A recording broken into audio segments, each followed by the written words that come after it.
Hello, everyone, and welcome to the Rhode Island After School Network's third and final installment this summer of the Youth Town Hall. Today, I am lucky to be joined with a great panel of guests, and we're streaming in so many different places. I first want to take the opportunity to thank a lot of people that were behind the scenes to put today together, including Keith, who is here with me from PVD Young Makers and Fab Newport. Thank you so much. And Juan Wilson, who's behind the scenes, running all the tech over in another platform in Remo and helping youth network from Yes PVD.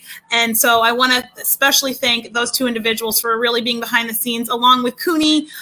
She has been great in trying to really kind of rally everybody together and finish this third installment and help us get this work done. And also Tatiana Bina from Central Falls, who's been great at helping us with our guest panel. So thank you to all those folks that are behind the scenes. And also my friend and colleague, Lamas Vargas, for helping me being connected with the treasurer and getting him here today. So thank you all, my behind the scenes folks. I wanted to lift that up, and thank you to United Way of Rhode Island for supporting the After School Network and supporting our young people. So let's get started. Today is our third Youth Town Hall for the summer, so this will end our summer series. And we have such great, powerful youth on our panel that I want to give the opportunity to introduce themselves.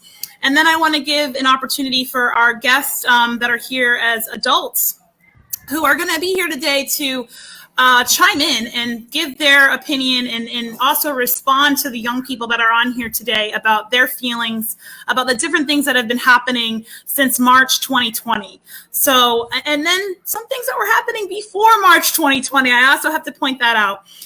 This is all in connection to the out-of-school time programs. Out-of-school time programs are after-school programs, summer programs, workforce development programs that happen out of school time. Young people are out of school time around 80%. And so that's where the field steps in and we provide opportunities. So I'm here with a great panel of young people, and let's get started in introductions. Brandon, why don't you start first? Thank you. My name is Brandon Felice. I'm a rising senior at the Met High School. I am RIDE's chair of the Student Advisory Council, and I'm also a proud member of PVD Young Makers and a proud member of the Leadership Journey. Thank you, Brandon. Let's go with Imani next.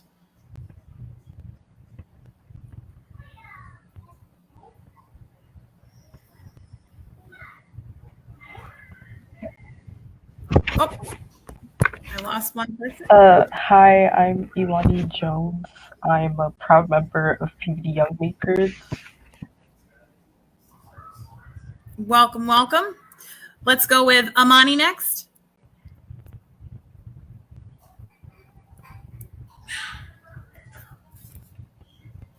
Let me see.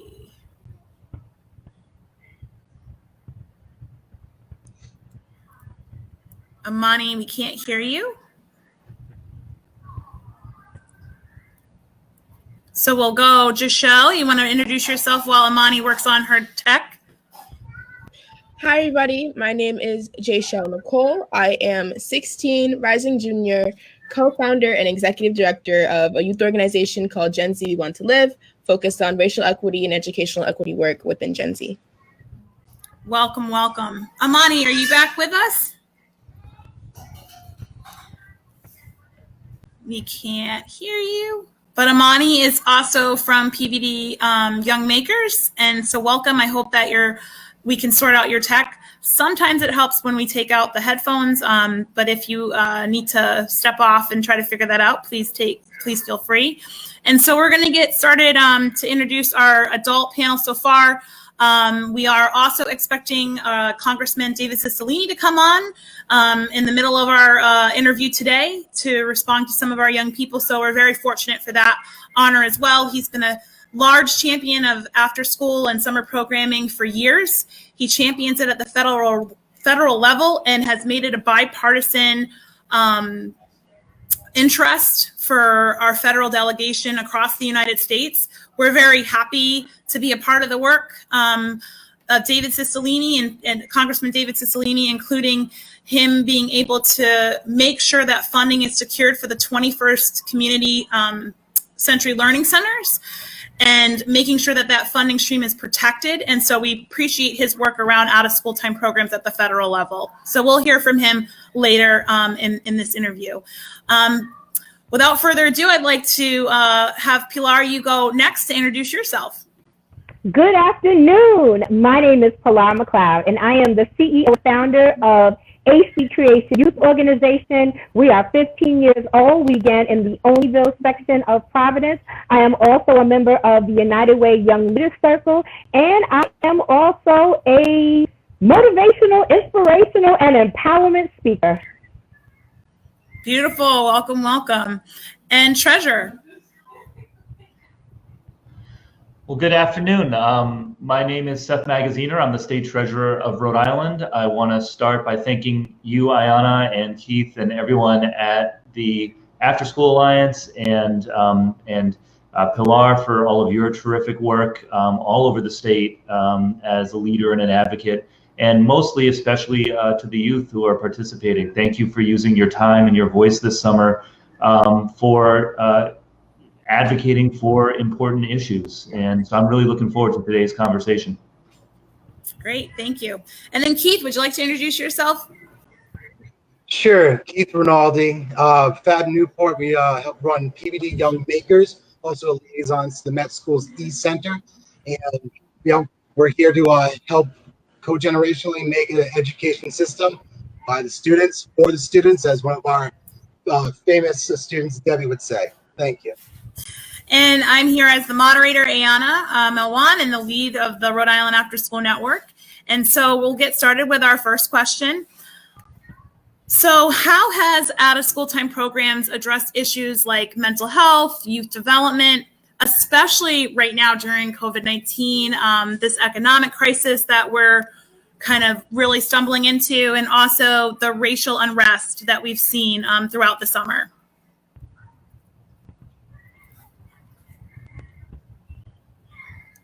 And any young person can go first. I'll get open. For me, I feel like after school programs were in the perfect position to assess, and not only assess what was happening in the moment, but to do something about it. I can attest to the fact that the staff, the people who reached out to me when this was first starting, when I was coming to see what support I needed, were my after school programs. And I think that in the sort of format we have, where we're really listening to what students need, what students want to learn, what students want to say, I think that it's important that we acknowledge the fact that after school programs are a really big part of that. And when we're talking about, our racial identities and having conversations about that, I'll be completely honest in the fact that most of the time when I see people who look like me, it's through after school. I have taken that role with students that I had the pleasure of working with through my internship, but also when I think back to my youth, when I think back to people who I saw myself in, it was usually in these after school, in those more intimate conversations when you're, not in a classroom, not really in that very structured setting where you can really dive deep and start to discover yourself. I think that after school programs have been built for and will continue to be built for moments like this, where students need to be seen, students need to be heard. Yeah, building off of that, I really began to see myself in this work when I began to get involved in after school programming, whether it was the after school program I was in before Gen Z or the one that I created. I was really able to develop myself. So I was able to get the leadership development skills, but I was also able to get the character development skills that I need for the workforce and for the future. And then when I look at the racial inequities that I saw, it really stemmed from systemic systemic racism. And then from there, I was able to break everything down because of the skills that I had gotten in that after school program. And I was able to take those skills from that after school program and place it into my own, and to use those skills and transfer them into something I was able to create myself. So I'm very thankful for after school programming and all that it's done for me. And I'm very grateful to now be able to continue to do that as a youth and give it back to the youth that are literally around my age. But the youth are always leading. And it's really important that we continue to allow them to lead because they're the ones that are going to be making this change. Thank you.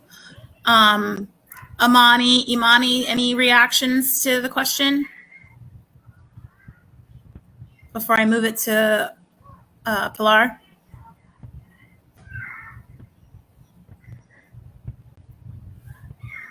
I'm not sure if their tech is working. So Pilar, we'll have you. Okay, so I have to read what I have. Okay. Sure.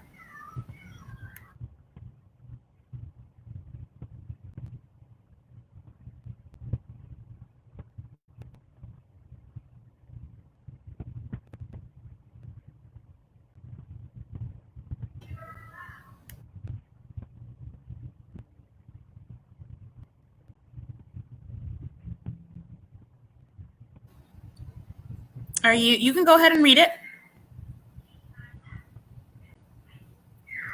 I'm not sure if we lost her again. So we'll wait. And Pilar, do you want to go and kind of give us what you're feeling about this?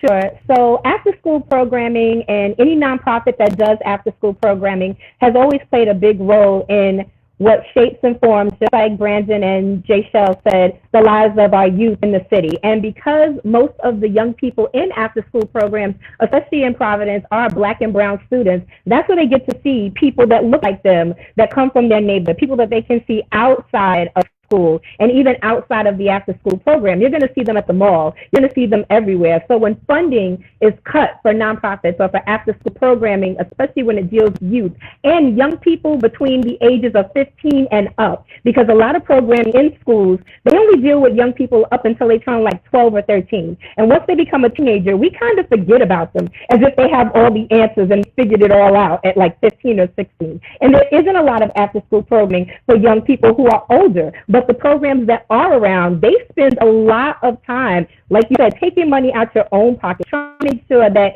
young people have the supplies that they need, the support they need. And when you support a young person in an after-school program, it's not just that young person, it's that young person.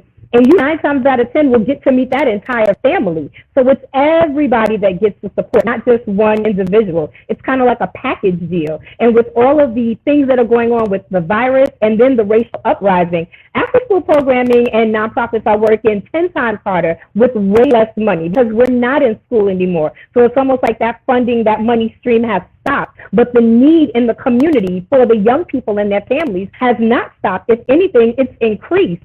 So the burden, the pressure on us is 10 times more. I know I feel it with my own young people in our own nonprofit, and we don't want to let anybody down. So we try to keep going above and beyond to make sure that the youth get what they need and their families get the support that they need. As far as the racial uprising, all of this was just the perfect storm waiting to happen because things went right pre-March 2020.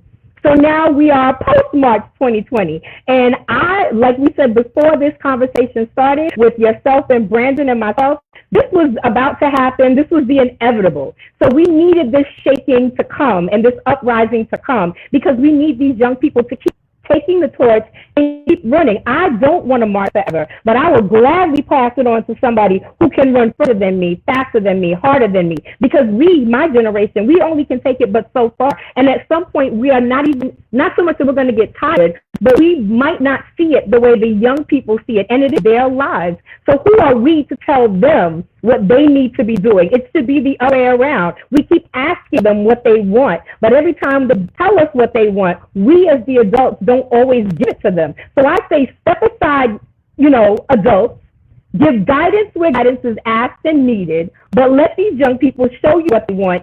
Give them what they need so that they can thrive, they can survive, and they can make it in a world that they are going to create for themselves. And just because their world doesn't look the way we believe it should be, that's not necessarily bad, because it's not us that has to live in it and function in it the way they do. They're trying to create something for themselves. And that's the way I see it.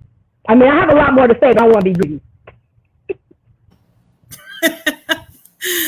No, I think all very valid points. I know that Amani and Imani wanted to also to lift some things up. So let's try to do that. And Brandon, it looks like you wanted to respond to Pilar. So go ahead.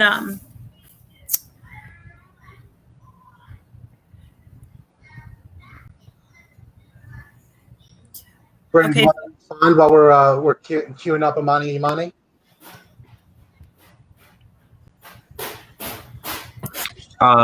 Wait. Oh no, I wasn't gonna bounce off Pilar, but I definitely not only agree, but I think that the power that a lot about the school programs have is in perspective. And I think once you leave that sort of classroom setting, once you leave that sort of rigid setting, you're able to act more as a mentorship. And like that was what I was getting at. It's not so much as like, oh, we need to know, this is what you need to be fighting for. This is what you need to be feeling. This is what, needs to be done. Because I feel like that's what school is really about. It's like right and wrong answers. It's about figuring out what's the right way to do something and the wrong way. And I especially feel like right now, what we've considered to be right for so long hasn't been right. It's been right for a few people. It's been right for the majority, but it hasn't been right for people who look like me. It hasn't been right for people who don't look like me. And I think that, being able to have spaces where students could feel like they could express themselves and not going to get shut down, they're not going to be told what's the right answer, I think starts to change not only our perspectives, but the perspectives of our community. And so I really feel like it's important that we really focus on that mentorship part, like not telling youth how to do it, but allowing them to create their own solutions, to create their own paths, so we can move forward. Agreed. Well said. Well said. Definitely well said. Go ahead, Keith. So Amani and Imani, they worked hard to talk through and work through their responses. And, this is an example where we need access to the materials and the equipment so that our voices can be heard. And sometimes that's not accessible, or we have broken equipment. And so that's also another thing is access. Can you guys hear me? Yeah, here we go.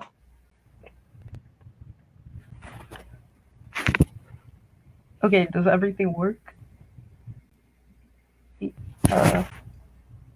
Nice and loud. Okay, so what was the question again?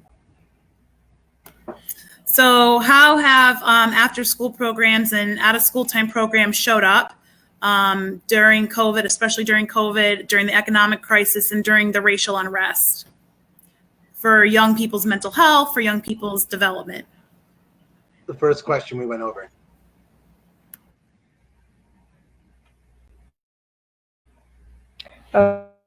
Okay. So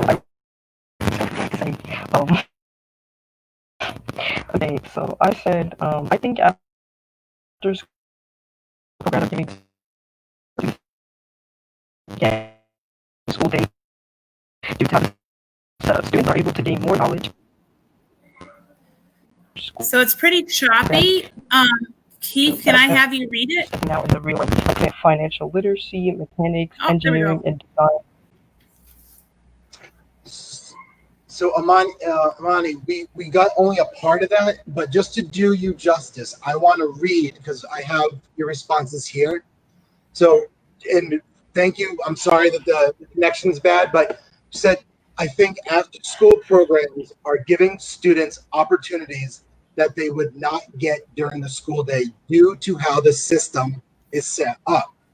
Students are able to gain more knowledge from OST programs that are not taught in the classroom that are beneficial to stepping into the real world, like financial literacy, mechanics, engineering, design. That was Imani. And I also have Amani's response because I know the tech is not working for us right now. We're sorry about that. But I want everyone to hear what Amani had to say. I feel like after-school programs during this time provide safe space for youth if they do not have anything to do that is substantial to them, or if they feel like they cannot make an impact during these times. It makes them feel they have a voice, even when most of the time they feel like they do not. Most of the time, people don't listen to you, and we feel like our opinions are not considered, especially in education and academically. It could also be not getting enough emotional support, like guidance counselors in schools not being able to attend to those who need the extra motivation, encouragement, and support. Those are their words, verbatim. Thank you for that. I see Pilar snapping. Definitely. And, no need to apologize, Amani. The tech is such an issue in terms of access. It's a cloudy day in some parts of the state that impacts, and then just clearer internet connection. So all things that we need to work on for better access to doing this distance thing and getting through these different moments. And so I'm going to go down to the next question.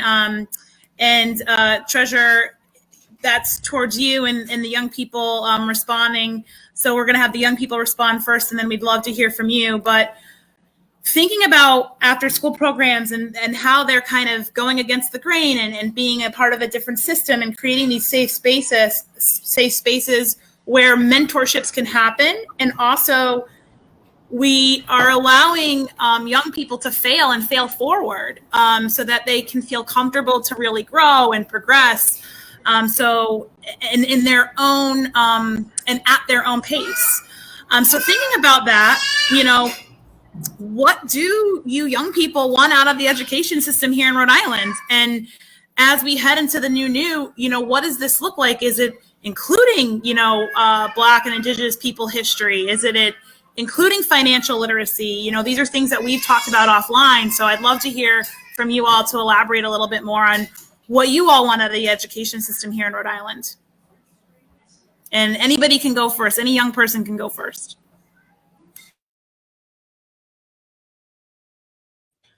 I think for years, what everybody has always wanted is educational equity, and that encompasses so much.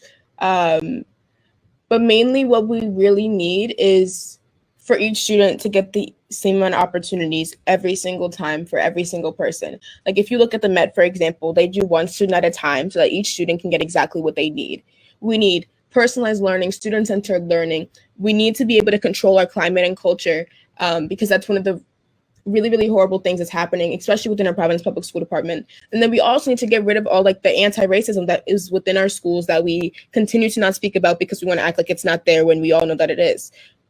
There are so many different organizations and so many different people that are already doing this work that we really need to be able to amplify their voices and the work that they're already doing. Because they have like the research, they have the proposals, they have the briefs, they have all of those things. And we're just, we're not getting behind them and supporting them like we should be. There's so many different initiatives like to, one, take police out of schools, diversify the educational workforce, implement a culturally relevant curriculum, which includes Black history and the history of LGBTQ plus folks, and sex ed for all that encompasses and includes all. Like there's so many different things that we need to change. That question is so broad, but I guess the one answer is educational equity. Thank you for that. Very powerful, lot said in there. What are some other thoughts? Some other young people? I think a big part of it is bringing people to the table. I'll keep saying this because I feel like I have to keep saying it. We don't want to be championed. We don't want to be championed. We want to be heard. Like I want young people, not only young people, but I want their parents to be in the room when we're making these decisions. Like when we're talking about equitable learning, like I feel like so often in schools we ignore the fact that students speak Spanish at home. Like there is so much cultural wealth and knowledge that we sort of just leave at the front door of school. And I feel like we need to start bringing a lot more people to the table, especially when we're talking about education, because these things, like education is about giving people tools. It's about giving students ways to express themselves and champion their surroundings. So with by not like by not allowing, you know, all of their perspectives to be part of the table, they're denying themselves every day. And I feel like when we're talking about, you know, like equity, I think it's being equitable in the sense of acknowledging the cultures, acknowledging their history, acknowledging their passion. I feel like school has been too regimented, to one size fits all. I think that we need to really start bringing a lot more people to the table. It's a community thing. So, Imani, since again we're having tech issues on Imani's side, and what Brandon said, Imani had some really specific examples that I wanted to read, if that's all right. So, Imani, she said, I would like to learn something beneficial, like what would it be like to go to college? What steps I would need to get in? How would I decide what to major in? How do I decide what courses to take, what type of job I want, or the field I want to get into? Schools don't reach out to us and provide the opportunities we might want. Like, it's only the opportunities available, not what someone else wants to learn or explore. For example, I'm an intern at PVD Young Makers and taking classes in graphic design and developing my brand, Melanism. I created this brand because I want to empower women of color. It's really fun to do because you get to learn more of the aspects of developing your brand in graphic design. This could be a potential career for me, and it's one I had not considered before. The advocacy work is really cool because we get to spread our message through whatever we'd like to do. For example, I started to make designs for my brand and sharing them with other interns, Gen Z, Jay's Chill, and other adults. So that was Imani, and thank you, Imani, for that. Thank you very much. All great. Treasurer, what's your response here?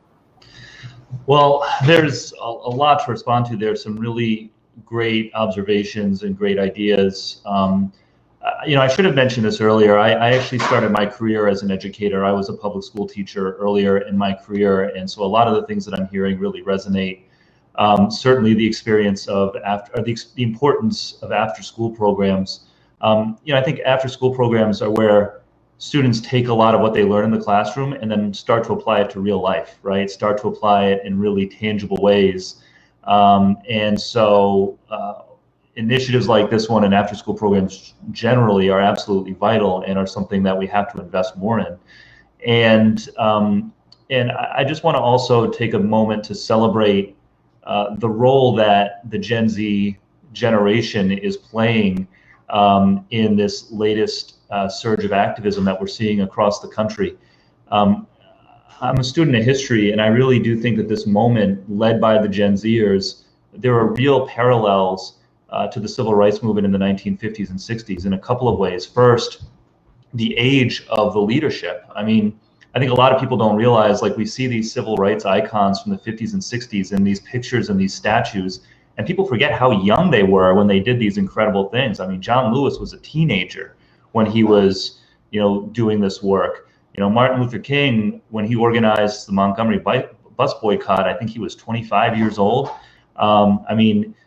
So it was the youth leading back then in the same way that they are now. And I just love not only the, and also, like, another parallel is using new technologies. I mean, back then, as I understand it, it was sort of the advent of television that made the realities of segregation and Jim Crow very immediate and inescapable for sort of like middle America.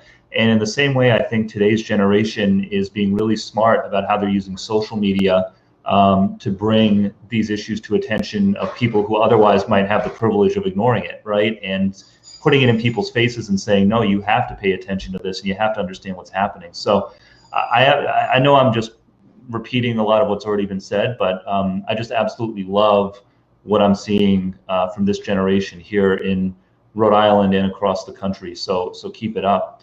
You know, as far as education generally, yeah, absolutely. Is that we need to move away from a model of education that's oppositional and where, you know, educators are set up in a way where they're talking down to students. I think one of the things that when you're training to be a teacher, one of the things that you're told that really stuck with me is the best way for someone to learn something is to teach it. And so for students, for young people in the schools, if we can put students in the position where they are teaching each other, teaching their teachers, learning from each other, that's actually the best learning process, is to put students in a position where they are empowered to share their own experience and their own observations and their own talents with each other and with others in the room. And moving away from a model where all of the communication is flowing in one direction to a model where it's a real conversation where people are building each other up and learning from each other. Certainly building a more diverse teacher corps is imperative, and having a curriculum that is one that will do two things. First, I think in the comment about having a curriculum that incorporates the history of communities of color and the LGBTQ plus community and others, it's absolutely vital, because if we don't understand that history, then we're never going to be able to, as a society, dismantle the systemic racism that still holds so many people back. People need to understand that these structures of systemic racism, they didn't disappear at the end of slavery, at the end of Jim Crow, like they persist to today. And I think part of the reason that a lot of people don't understand that is because the history books don't tell you that. Like, the history books don't tell you that, you know, a lot of these policies have been perpetuated not just in the 1950s and the 1960s, but in the 70s, 80s, 90s, and 2000s, all the way to today. And teaching that history is absolutely vital to having a conversation in how we reform these structures to make them more equitable and to make them structures that truly allow everybody to flourish. The other thing that I'm hearing, I think it was from Imani, was more education that is practical, I guess, right? Like more education about how to navigate these systems to set yourself up for success. So the example that I heard was around the college application process and around career planning. That's certainly one.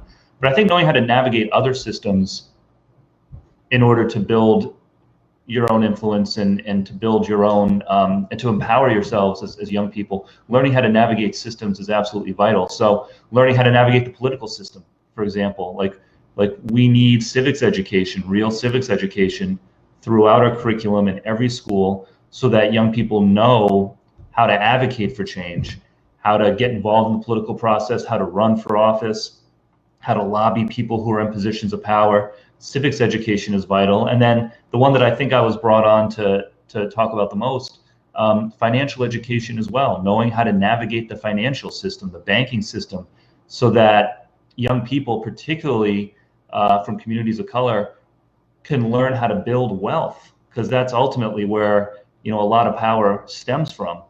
And so something that I've been pushing for as state treasurer is statewide personal finance education in every school in Rhode Island, learning how to invest, learning how to save, learning how to build credit with an eye toward building wealth, knowing how to navigate the banking system. There's a lot of research that shows that when students have financial education in high school, it leads to better financial outcomes later in life. So students that have financial education in school are more likely as adults to have higher credit scores, lower debt, and higher savings than students that did not have financial education. So there's real practical implications to this. And Rhode Island is one of only 12 states in the country that doesn't have personal finance education guaranteed for every student in Rhode Island. So that's something that we've been working on. We introduced a bill last year to make financial education a requirement for all students. We passed that bill with support from a lot of students, by the way, who came up to the State House who advocated for it. We passed that bill through the state Senate. We weren't able to get it through the House last year, but we're going to try again. And we're going to keep working at it until all students have access to financial education. It's just one piece to the puzzle, along with many of the other things that were raised by all of you in this conversation. But I think it's an important piece to the puzzle. So I'm going to stop there, and I just want to thank you all once again for including me in this conversation and for making your voices heard, because I think just like in the civil rights era of the 50s and 60s, it is people your age who are going to be the greatest catalyst for changes today, changes that are very much needed. And Treasurer, I just wanted to say that on behalf of PV Young Makers, we've had a lot of discussions about your financial bill, and because we have a teen workforce, they're stipended, and they're young entrepreneurs. We want to put our efforts to making this happen. So you have our support, and please utilize our unbelievable set of students that definitely have the ability to make these changes. So we just want to say we support you on that, and we're ready to go to work for you on this. Thank you. Thank you very much, Treasurer. And I want to welcome Congressman David Cicilline. Hello, welcome to the Rhode Island After School Network Youth Town Hall. We were just discussing to catch you up about, what our young people want out of, in terms of changes to the curriculum and the education system. And we also were hearing from Treasurer Seth Magaziner about his efforts in really pushing forward some financial literacy. And you're absolutely right, Treasurer, about those outcomes in terms of youth that get the information where they are in terms of building wealth versus not. So thank you for lifting that up. Very important. And I have to say and agree with Keith, and sorry for all my background noise. My kids are having a great time in the back.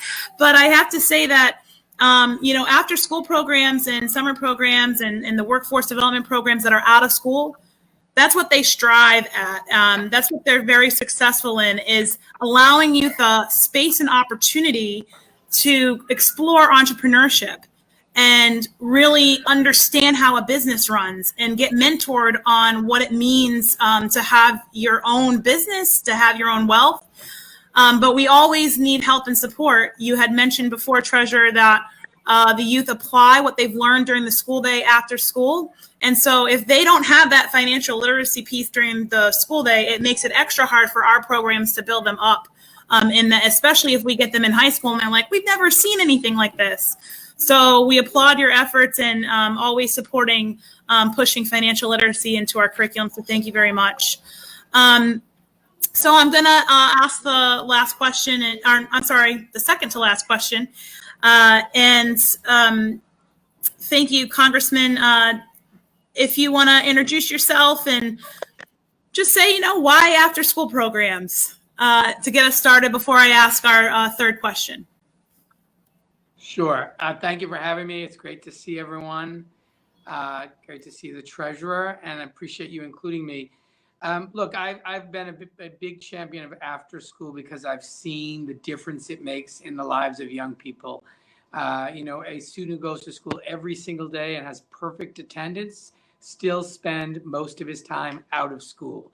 And if we don't make good use of that resource, we are losing an opportunity to ensure that kids grow up healthy, emotionally ready, civically engaged, and able to enter and compete in the workforce. And so it's a big resource. We created the Providence After School Lines when I was mayor, which before that was created, there were virtually no after school programs for kids in the city. And we've seen the consequences or the results of that with improved academic achievement, better behaviors in schools, better social emotional development, all the things that are critical to the healthy development of young people. And we know for a lot of kids that going to high quality after school programs is the reason they go to school, so they can participate in them. So I think in the midst of COVID-19, actually, this is going to be even more important because young people are seeing an incredible disruption in their lives and particularly in their academic life. And so we're going to need to really focus on after school and out of school time programming to help support and kind of make up for the lost time that COVID is imposing on young people. And so I'm a big believer in it.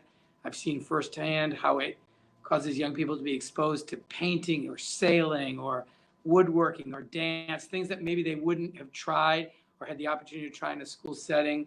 It also is an equity issue because, affluent kids have the ability to go and take violin lessons and go to, gyms and these kinds of things. And for a lot of students, if they don't get it in a high quality after school program, they don't have an opportunity to experience it at all. So I've been a big champion for it in the House. I will continue to be.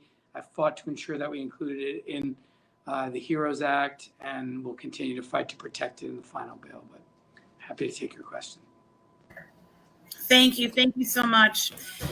All true words, and we're so happy and proud here in Rhode Island that you stand up so tall and strong for the out-of-school time programs and the after-school programs. We really appreciate the hard work at the federal level. We know it's hard work to make something so bipartisan when people have different definitions of what they think after school is. So we thank you for clearing up the definition and making it known what we're good at.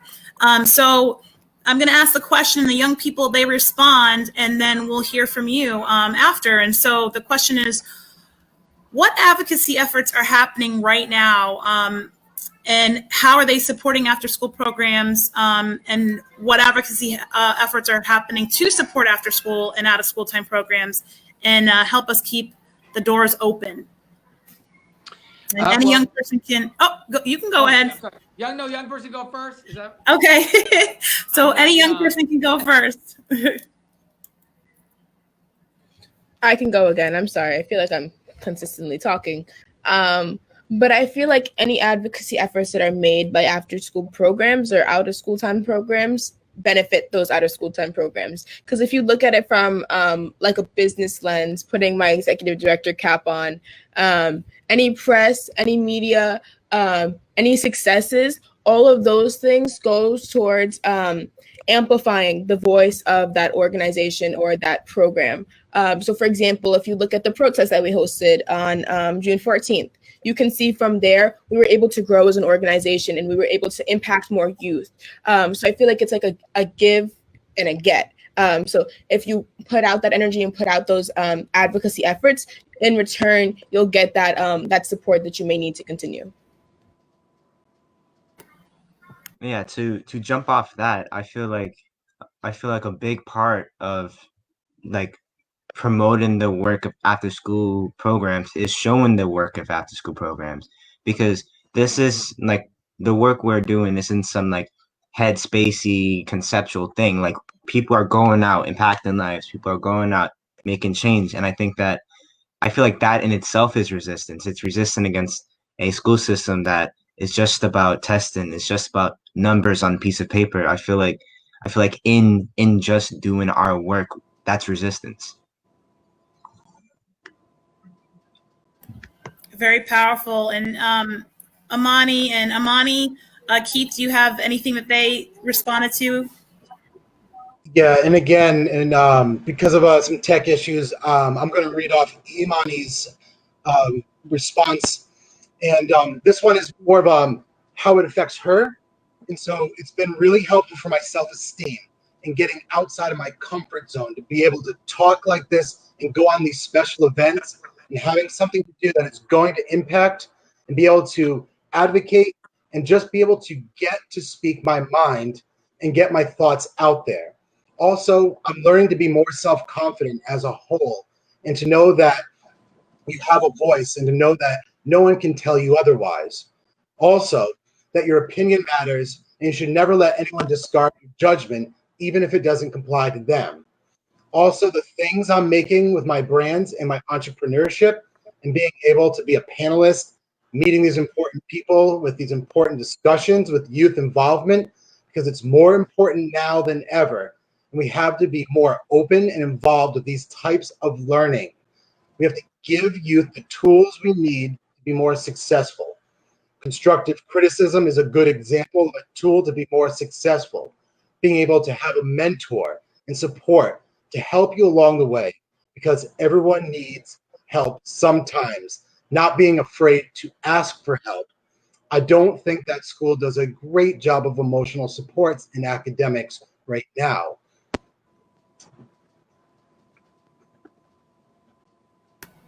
Thank you for that. Very powerful words. Congressman, what's your response to the young people and what's your response to the question? Well, first I want to say thank you because I do think the advocacy that you described is the most powerful advocacy imaginable. When you have young people who actually talk about and show their experience in after school, it's really powerful. As this young man just said, it's not like some theoretical thing. It's actually impacting people's lives, enriching their lives in meaningful ways. And, young people who are participating after school can so powerfully tell that story of what a difference it's made in their lives. And so I think that advocacy has been extraordinary. It's, I think, one of the reasons that overwhelmingly in most of the national polling, people support after school, like in the 95% is the number. Republican, Democrat, Independent, it has crossed all those issues. There's almost no issue that has that level of public support. And I think that's as a result of tremendous advocacy and people sharing their experiences. I've worked actually with Don Young, who is a congressman from Alaska, a Republican. We probably don't agree on anything but after school, but we led an effort to increase funding for after school for 21st century.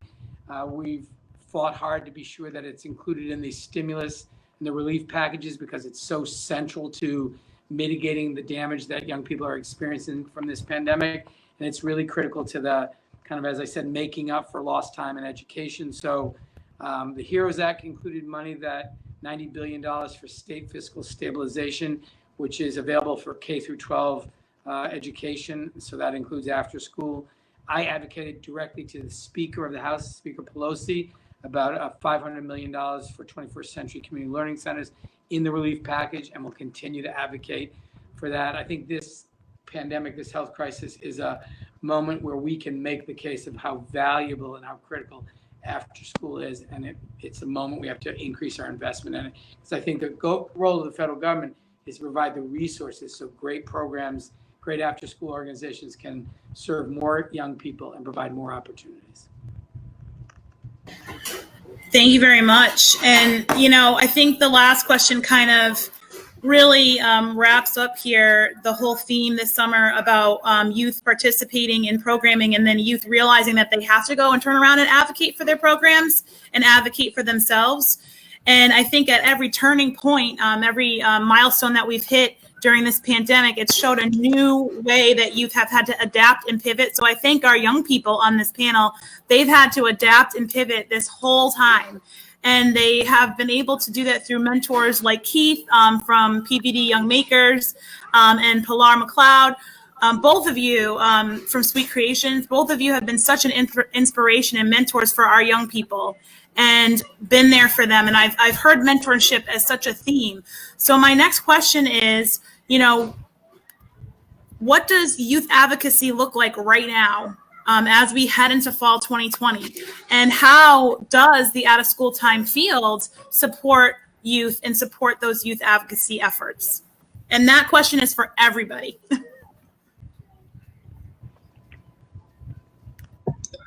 Well, So for I'll me, go first. oh, my bad. Oh, no, You go can go ahead, first, Pilar. No, you got that. You got it. Go ahead.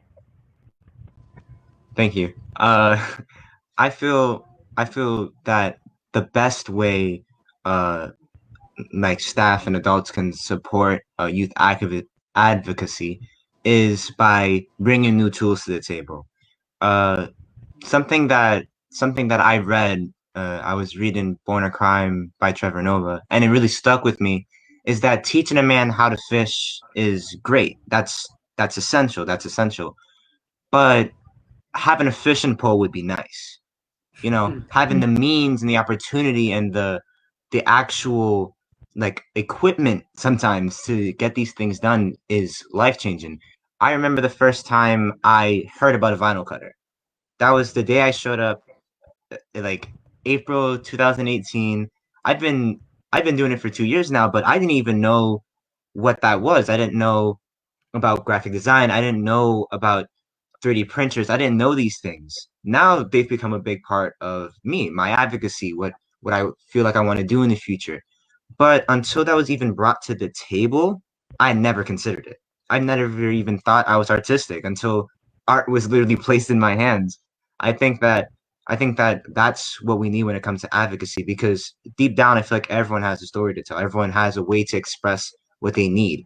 But sometimes we don't even know how to write. Sometimes we don't know how to craft our message, craft our future. And I think that that's what we really need. Bringing new tools to the table, bringing new ideas to the table, exposing youth to new futures. I think that's what we need. You have set me up wonderfully, Brandon. Yes, because that's exactly what I'm going to now piggyback off of. Not only should we be giving youth new tools, but partnering them with other young people who may not even be from their own city and state. A Street Creation loves to do advocacy work in Rhode Island. We also love to do it outside of Rhode Island, because then you get to see the broader picture. This is not just an issue here in Rhode Island. This is an issue in Boston, in New York, in Maryland, in DC. It's everything. It's all these young people who have the same purpose and goal in mind, to be taught by another young person who may see or have a different point of view, but may be able to help you express yourself back at home in a different way that you may not have even thought of. Those are the things that we need to be bringing to the table, so that young people are getting reinforcement from their peers. They are stepping in their comfort zone more, and they are growing into the leaders that we know that they can be. Because if you don't set these young people up for success, we are definitely going to have them fail. And we can't look at anybody else but ourselves, because they are going to only be able to move and do what we actually open the door and show them. Sometimes they open the doors on their own, and even when they do that, we need to be able to back them up and support them, not push them through the door that we think they need to go through, but actually let them step aside and let them walk through and show us something new, something bolder, something different, and something better.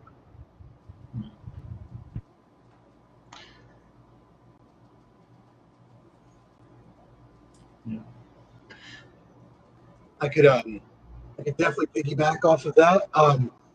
But I'm just going to say co-generative learning, because it takes time, it takes a certain amount of patience, and it takes actually being open to learning alongside somebody of a different generation. But that's just my response. But I would like, because of tech issues again, I'd like to read Amani's response. She said she's having good experience in her internship at PVD Young Makers. It's nice to be able to do other stuff and learn new things, and being able to discover new skills that we never discovered before. Working with Gen Z, Jay Shell, we are able to make new things and put our own style into it, as well as being an activist. It's important for self-confidence and being able to express yourself without having the weight on your shoulders. With entrepreneurship and creating my own brand, I'm able to create something that has never been created before. I'm able to create something, it's like thinking outside the box and outside of what other people think is a good idea. You're able to do what you think is good and feel comfortable doing it. I'm not being judged.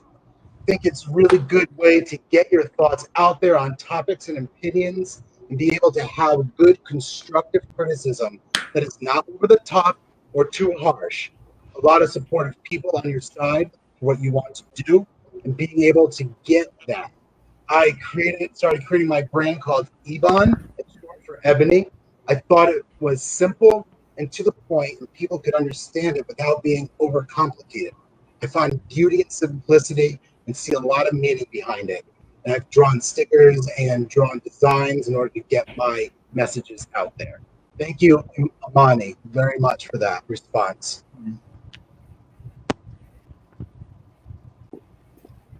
Thank you very much. Others, what are our thoughts around this big question around what's happening for advocacy now? with youth. I know we have a big youth advocacy group on here right now. I hate to call her out, but Jay Shell, talk a little bit about what you're doing right now with your group and how you've engaged youth, but also, what supports are you going to continue to need from the out of school time field? So my organization is called Gen Z We Want to Live. We are now a national youth organization. We have chapters in 5 states and we are continually growing. We have chapters, of course, in Rhode Island, Texas, Maryland, Missouri. We opened one in Pennsylvania yesterday, Florida, and then California. 7, I'm sorry. But we focus on all issues that concern Generation Z.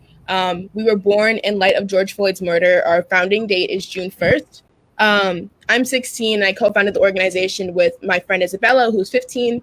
The organization is completely youth run. We have no adult staff, simply one adult advisor who helps with the financials. But from just having one protest, we were able to grow to have 100 youth members. And then we have an adult coalition called Generations for Gen Z, which has 35 adult members, which allows them to become adult allies without stepping on the toes of youth, and allows them to amplify the voices of youth, because this is a multi-generational effort, as I always say. So we have to continue to uplift the voices of the youth while not forgetting the voices and the experiences of the older adults. But we've done lots of racial equity work with people like the governor, multiple people in House of Reps, and we're focused on cultural work, promotion of ACN classes, so like college classes and high school credit classes to students of color, and expanding opportunities, and then also lots of anti-racism, anti-adultification bias work, which is my personal passion project. And we're expanding to climate change, gun control, transportation justice. There's so many different things. And then on the support side, we need the support of adults continually, because there are instances that I faced, other people have faced, where there are adults who are trying to tear us down and tear down the work that we've done. So we need to make sure that we have adults who are backing us up and are supporting us and aren't afraid to speak out and support us, and support our movements, not just us, because youth voices get ignored a lot, and that's a common theme. It's nothing new, but it's really, really important that we are that there are some key players and some allies that are amplifying our voices as well. Who'd you get endorsed by recently? Oh, we got endorsed by Stacey Abrams last night. So. Wow, congratulations. Thank you so much. No, as I said earlier, I've just been so impressed by what I've seen from the Gen Z generation in general over the last couple months, but particularly leaders like you here in Rhode Island. And I would just say, stay impatient, right? Like, I think that's part of the thing that I think the younger generation brings, is this sense of urgency that sometimes older generations just don't have. And, stay impatient. You learn best by doing, and you have an impact by doing. You'll make mistakes along the way, but that's okay. And I think to those of us who want to be allies to you, just let us know how we can help. And, you're out in front of this movement, and you should be out in front of it, and you should be the face of it. But I know the congressman and I and others, we want to support you. So don't be shy about calling on us for help.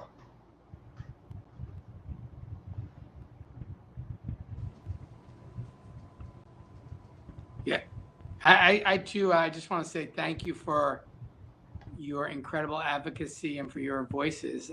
When I get down and out about the direction of our country, it's the recognition that young people are going to save America. And when I went to the protests after the murder of George Floyd and saw, predominantly young people of every background, of every sexual orientation, every gender identity, every race, and it just gave me incredible hope. So just keep doing what you're doing. Old people like me are counting on you to help lead our country in the right way. So thank you for what you're doing. And as the treasurer said, any way that I can be helpful and supportive, please reach out to me. You should not have said that to me. I will definitely take you up on your offer. Right. It's all about networking here at the Rhode Island After School Network. And we really appreciate everything that everybody has said here today. lifting up a lot of the work of hundreds, if not thousands, of young people across Rhode Island. And I'm always proud when Rhode Island can be the first and be the example for the rest of our country. So I'm very proud of Jay Shell, you and the co-founder, and all your efforts, all of the young people's efforts. And we should all be proud of the young people in Providence that we know, and not just Providence, all over Rhode Island that we know thrive. And as Treasurer Seth Magaziner said, remain impatient. And as the Congressman said, you know, us old people need to get out of the way. And Pilar, you said it so eloquently. You said that we need to back up and support. We need to back up these young people as adults instead of opening the door and pushing them through. So that's so key and so important. So we're hearing you loud and clear. I want to thank again, Keith, for being here and helping us with our tech issues and helping us with our young people and getting them brave enough to be on today. All of you did a fantastic job in spreading the word of out-of-school time programs and what we do. So we applaud you. Yes, thank you for starting that applause. So I just want to wrap up and say thank you very much to Congressman David Cicilline for taking the time and being with here today. I know you're very busy sticking up for Rhode Island down there in DC area and also sticking up for our nation. I want to thank Treasurer Seth Magaziner for all your hard work. And at the beginning of the summer, I was blessed to be on a panel and talk to our parents. And now, you know, come back, you and I are now talking to our young people. So thank you for joining us and sharing your opinions around what you feel like needs to happen for education and support. And then I want to thank you, Pilar McLeod, you know, really just amplifying the voices of our young people and continuing to be an activist for them and an activist for yourself and for people that look like me. And so I appreciate you wholeheartedly. Black Girl Magic, Black Woman Magic. So thank you. And on behalf of the Rhode Island After School Network and the United Way of Rhode Island, I thank all the young people here today. Thank you so much for taking the time out of your days and being here to spread your important message of why you love after school programs and why you think out of school time programs are so important. So thank everybody again and have a great day. Bye. Bye.